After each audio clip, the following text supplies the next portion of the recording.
Sebelum lanjut, Mimin mau ngucapin terima kasih buat orang baik yang udah nyawer. Kali ini kembali lagi dari Tawes Budi Berkah Bersama. Pesan buat beli takjil.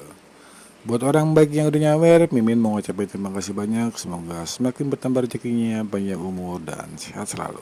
Kita lanjutkan ke intronya. Ichikiwi.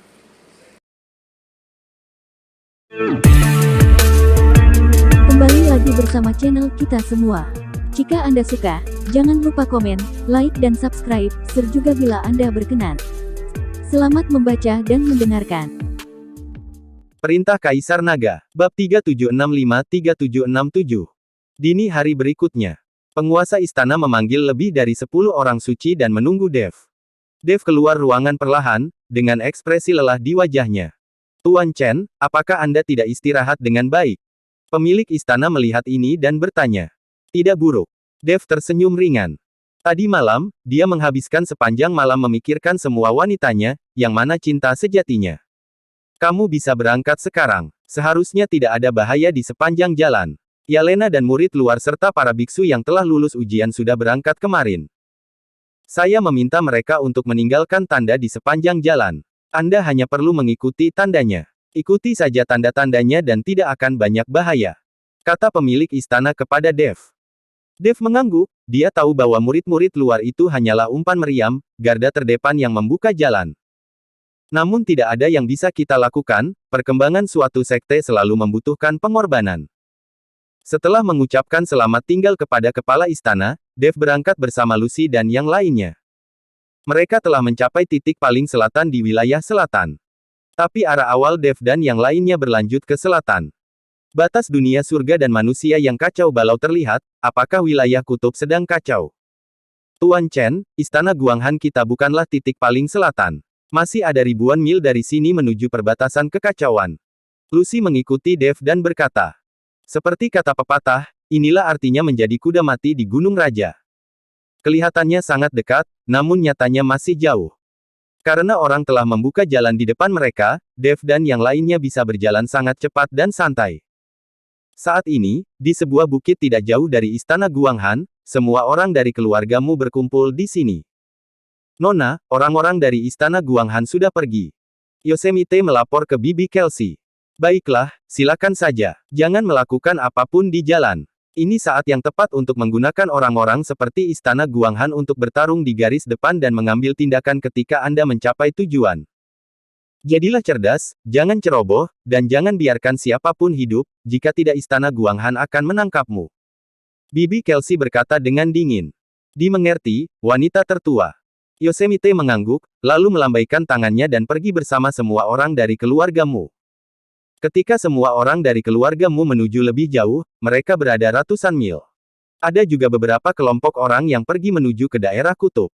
Lagi pula, ada godaan, dan banyak orang ingin berpetualang di daerah kutub.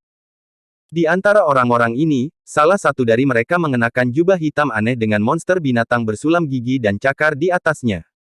Orang ini adalah Preston yang dilukai oleh Dev. Setelah orang ini dilukai oleh Dev dan melarikan diri dari sekte iblis surgau, dia segera memulihkan luka-lukanya. Kemudian dia mendengar bahwa wilayah kutub itu adalah tempat di mana makhluk abadi jatuh, jadi dia bergegas ke sini. Saya khawatir akan ada kegembiraan di wilayah kutub. Dan di istana Guanghan, kepala istana sedang duduk di aula utama.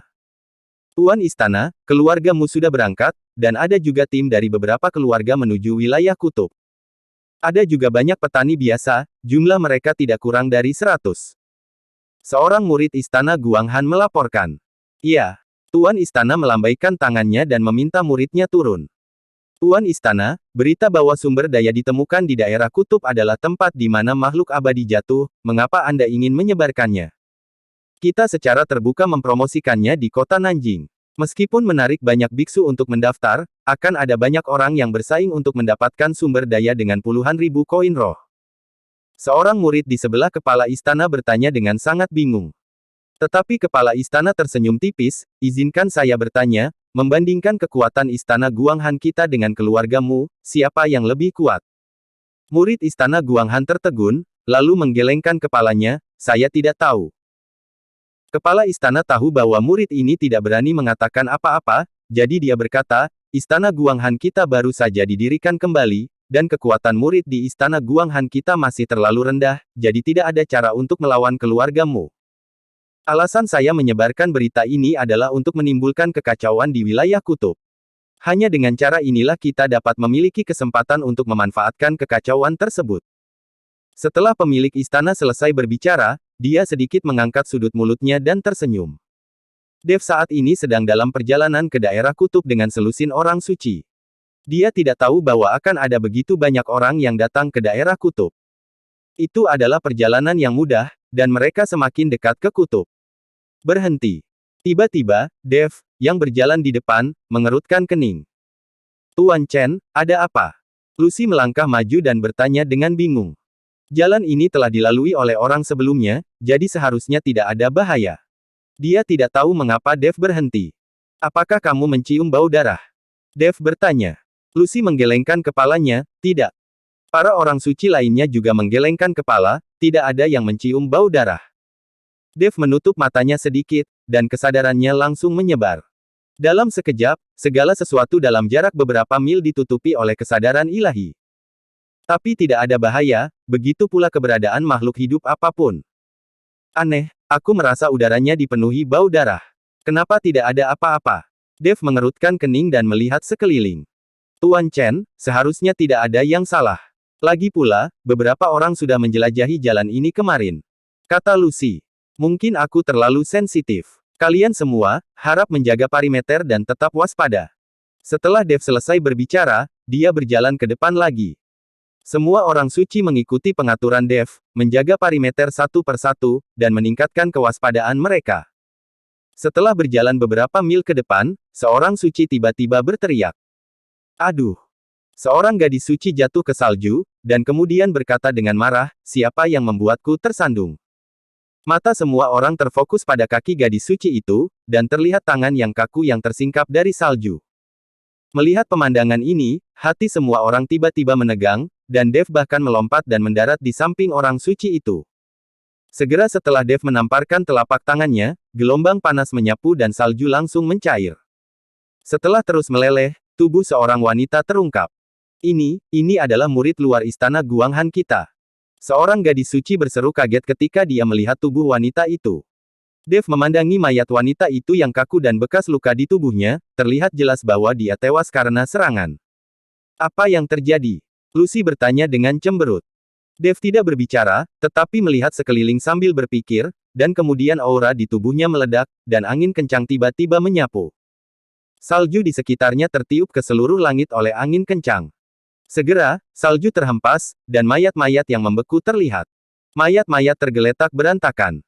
Ada murid luar istana Guanghan dan para biksu yang telah lulus ujian. Melihat segala sesuatu di depan mereka, semua orang suci tercengang. Orang-orang yang diutus oleh istana Guanghan dan biksu yang lulus ujian, semuanya tewas secara tragis di sini. Kalian pasti tahu kalau tempat ini masih agak jauh dari kutub, tapi orang-orang ini mati mengenaskan sebelum sampai di kutub. Siapa yang melakukannya? Mata Lucy meledak karena marah. Begitu banyak orang yang terbunuh, Lucy merasa hal ini pasti dilakukan oleh sekte tertentu. Dev hanya melihatnya sekilas, lalu menggelengkan kepalanya dan berkata, orang-orang ini tidak dibunuh oleh manusia, tetapi bertemu monster. Apakah ada monster yang kuat di tempat ini? Monster yang sangat kuat. Lucy dia sedikit mengernyit dan mulai untuk berpikir secara mendalam.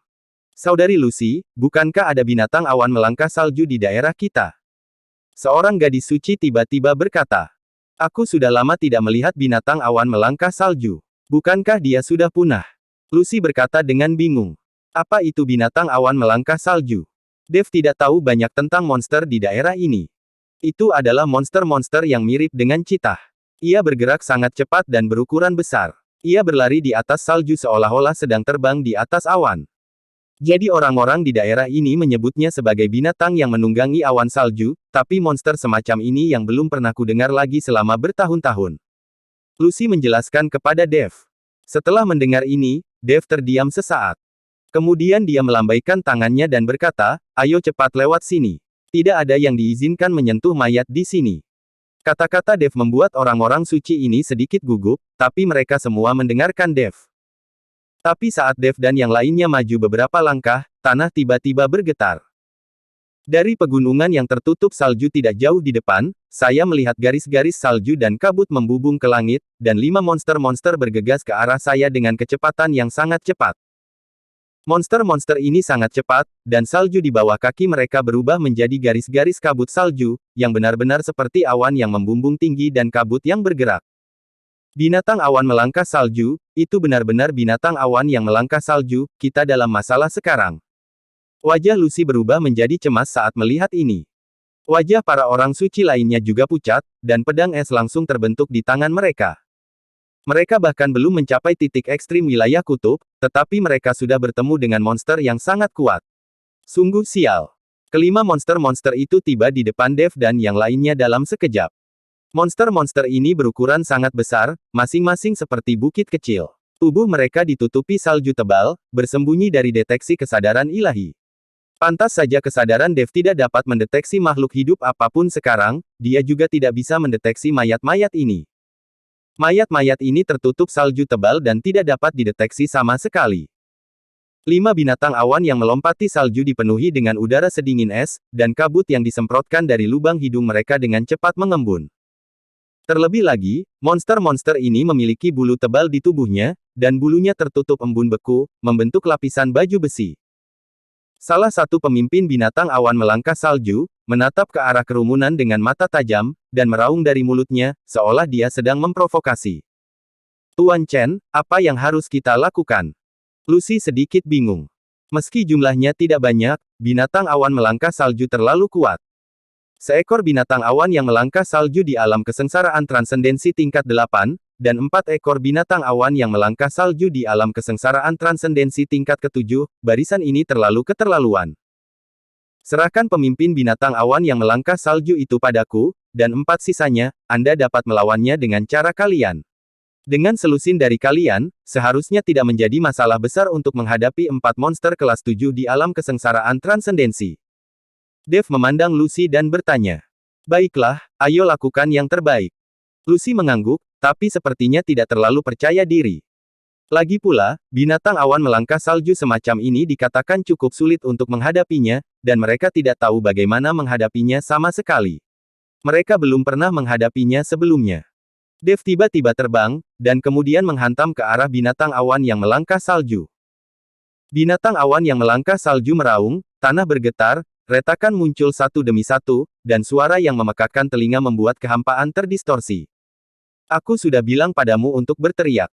Dev meninju binatang awan yang melangkah salju itu dengan keras, dan tubuh besar itu langsung terpesona. Untuk menghadapi binatang awan yang melangkah salju di alam kesengsaraan transendensi tingkat 8, Dev masih percaya diri.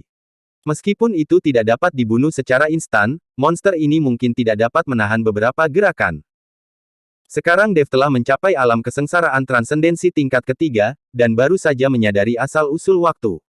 Menghadapi alam kesengsaraan transendensi tingkat ke-8, Dev masih sangat percaya diri. Tetapi satu-satunya hal yang dikhawatirkan Dev adalah, apakah selusin orang suci ini dapat menangani 4 binatang awan yang melangkahi salju yang tersisa. Melihat Dev mengambil tindakan, Lucy mengembunkan pedang es di tangannya. Dia mengangkat pedangnya dan berkata dengan keras, siapkan formasi. Kita harus bekerja sama untuk membunuh keempat monster ini. Kita tidak bisa membiarkan Tuan Chen meremehkan kita. Lebih dari selusin orang suci mengangkat pedang es di tangan mereka. Tiba-tiba, aliran nafas putih mengalir keluar dari ujung pedang, dan kemudian membentuk bola energi pedang tajam di udara. Dalam sekejap, lebih dari selusin orang suci melawan 4 binatang awan yang melangkahi salju, bertabrakan. Lebih dari selusin orang suci bekerja sama secara diam-diam, dan pedang es di tangan mereka terus mengubah gerakan mereka, dan energi pedang yang terkondensasi juga terus berubah. Keempat monster itu dapat ditebas beberapa kali dalam waktu singkat, tetapi karena pertahanannya terlalu kuat, sehingga tidak ada kerusakan fatal yang diderita. Sister Lucy, jika ini terus berlanjut, cepat atau lambat kita akan dihabisi. Seorang gadis suci berkata dengan gigi terkatup. Bersambung.